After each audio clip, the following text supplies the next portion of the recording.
A large pothole in a parking lot off Walton Avenue in Rockford raises concerns regarding conditions in privately owned areas. 23 News reporter Sydney Staffregan talks to one business owner who says getting a pothole repaired is harder than customers realize. With winter snow and spring showers hitting the state line the past few weeks, potholes pop up in our most highly trafficked areas. The Rockford Township Highway Commissioner says it's important to report every one. The more attention that a problem gets, the more attention it's going to get for one of us owners. Large sinking potholes concern state line residents as more pop up on popular streets. 3 of Rockford Township's crews manage 300 lane miles of road throughout the area. If someone calls and needs a pothole filled, we get there right away.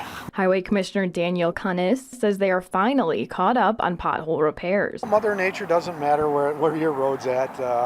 Some of the roads that maybe weren't as in good condition might be more potholes, but for the most part it's spread out, and this happens every year. It's welcome to living in the Midwest. Potholes became a problem for Tom and Jerry's owner Bob Grotke when customers complained about the condition of a road behind his property. He says after numerous attempts to get them fixed, it took a new business coming in to get it done. It's costly, just like anything financially right now.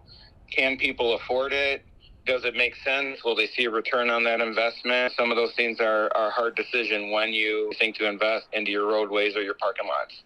Cunnis says weather always impacts the appearance of potholes. He says the repair process is simple. People just have to let crews know where to go. The freeze and the thaw cycle, and then the salt that goes down on the roads, it gets between the cracks. The water melts, then it freezes, then busts. The weather definitely plays an effect on potholes. To protect your vehicle from potholes, experts say slow down and give yourself the time and space to swerve safely. Thank you, Sydney. And if you find a dangerous pothole in your area, Rockford Township Highway Department says do not hesitate to report it.